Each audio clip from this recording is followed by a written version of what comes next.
Hey everybody, welcome back to the franchise podcast. I'm looking at some great questions. Please keep them coming in. What it does for the old guys, it keeps those cobwebs a little bit at bay in the back of the brain there somewhere. Too many chair shots. But we've been getting some great questions from you guys and different questions. So kudos to you guys. Please keep them coming. Let's start off right at the top. John Wilson from John Wagon Wilson, and I'll leave the rest out so that you don't get dagger or whatever.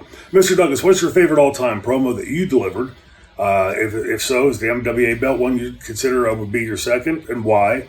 Follow up with what's the best promo I'd ever seen someone else do, ever heard someone else do? Great question, John. First of all, let me talk a little bit about promos. Promos, as you've heard me talk, for those of you that followed me, it is an integral part. It is as important and sometimes more important than the moves and the finishes we do in the ring, because that's what sets the whole nuance of, that's what sets the whole premise of that particular match or angle set up. And in my humble opinion, I think that we've seen a real sloughing off of that.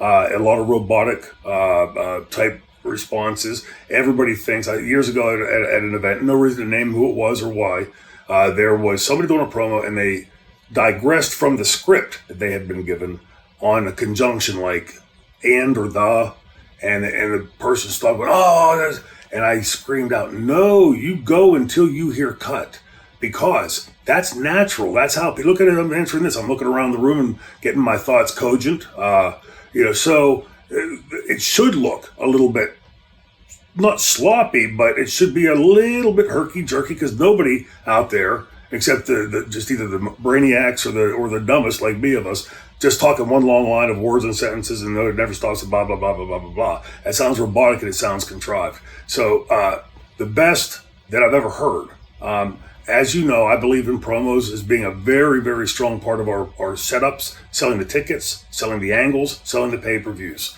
The first name that comes to mind, that I mean, my God in heaven, I've watched all of the greats for the last 40 plus years, and a long time before that as a mark watching the business. And my gosh, there's some incredibly talented people, but there's one name that obviously pops to the top of my head, and I can probably give a 3-hour answer on this, but Roddy Piper.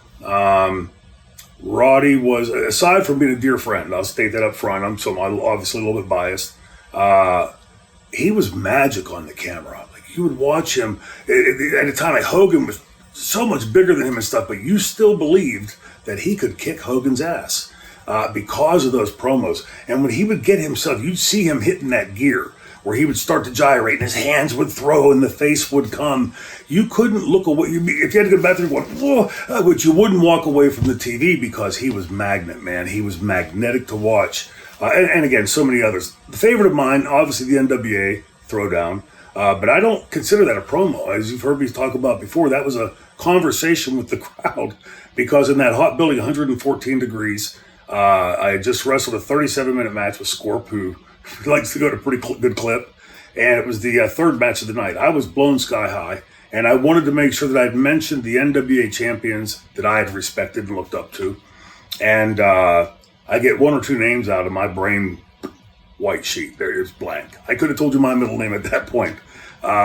And then the audience starts throwing things in. And to me, that's what makes that so compelling to watch, because it's a conversation. I've got the mic, but the fans are throwing it in. It's back and forth like we're playing tennis. And that allowed my brain to come back awake and get back to where I had to go with it. And if you watch that closely, and I'll wrap up with this, John, is that I'm drawing it out, because I can't make up my mind. Are we going to do it, not do it? And I know there's a lot of fans out there that say, oh, come on, Paul told him weeks or months before what we're going to do. No, it was left to me to do it or not do it, and we had contingency plans for either.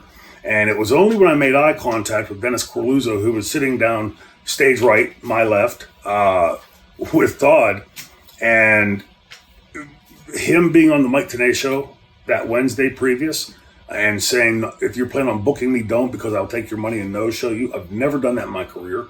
And we were 75% of our money at the point was still coming from independent shows. ECW was in its fledgling point at that stage. And so that was a direct attempt. I saw it as a direct attempt to take food out of my family's mouth. And that was what making the eye contact and reconjuring those images and hearing those words in my head, and they can all kiss my ass. Thanks for the question, John. It's a great question, and please keep them coming. As you know, I love promos, and even though I'm a little shy on camera, not really like to talk a lot, I love the question. So, great question, John. Hope if I answered your question for you. Next is from Elliot Troyery. If I mess these names up, I apologize. I have my glasses on, too, to make sure I don't really screw it up. From Elliot Troye. That's pretty close. As a 2X at somewhere. Hi, Shane. Happy the podcast is back. Thank you. Listening whilst in the gym. Good place to listen to it. I submitted this Q&A before and on the old podcast with James. Love to hear the details about me getting about Joey Styles coming to XPW and a few TV spots and that whole thing. It's about XPW and ECW. The whole dynamic between XPW and ECW, as many of you probably know, and if you haven't researched this, it's a pretty interesting topic. XPW was West Coast based.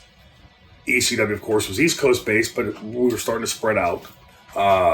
And they were trying to be the updated version of ECW in a much more truncated way.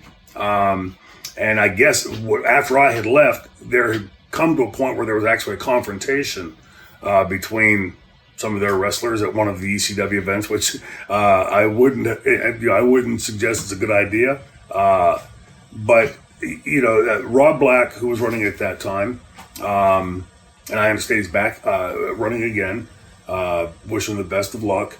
The thing about the XPW dynamic is, as you fans know, for ECW, it had reached that legendary status even back then. Not like it is today. The respect that it's given today, but ECW was so different from the WCW and WWF at that time that there was this like sort of fledgling legacy coming right behind us. Just these crazy MFers in Philadelphia and this stuff we were doing.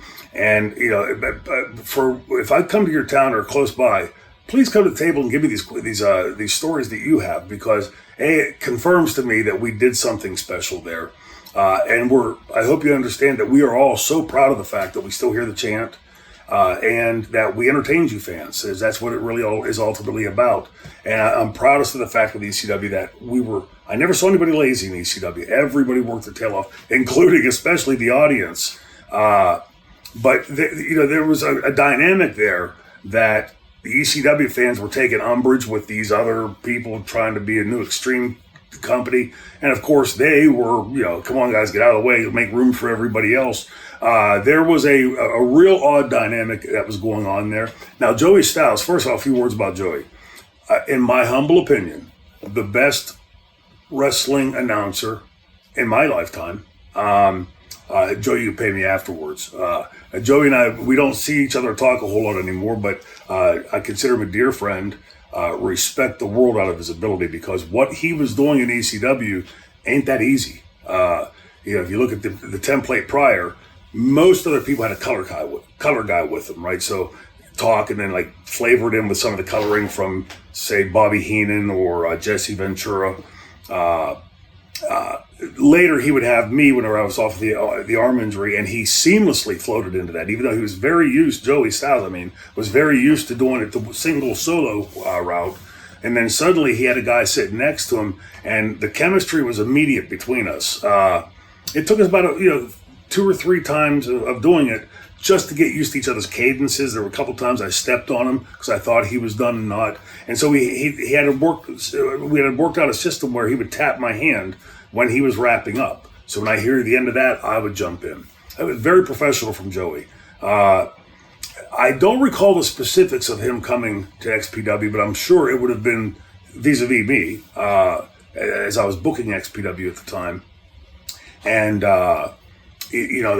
obviously, I think Joey wanted to, Joey was well aware of how good he was, but it wasn't like a braggadocious type of thing. It was, he loved doing it. And so it seemed to me to be just a low-hanging fruit to bring somebody as good as Joey Styles in to do the announcing. Instant legitimacy with Joey Styles. Going to get great commentary from Joey Styles. And Joey had a knack of really figuring out how to get this new piece of talent over. I remember early on watching him in the back and going up and saying, "Hey, that move you did last week, what do you call that?" And if he didn't have a name for it, he would say, "Well, he had been kicking ideas around." And I don't want to step on Taz's toes because I was only privy to this tiny sliver of the conversation where they kicked it back and forth, and that's where the kata hajime came from. So, Joey, I think all my ECW brothers and sisters would say the same thing, that Joey was a true pro, and I think the business today is worse off without him. And obviously, if he was when we brought him into XPW, I'm sure that would have been through me. Now, that's one of those things, 25, 30 years ago. I don't remember the specifics of it, but I'm sure it would have been a call through me to Joey. And for whatever reason, after that 1 or 2 times that he did it, felt that it wasn't the right fit for him. So, another great question, Troy. Appreciate it. And please keep them coming.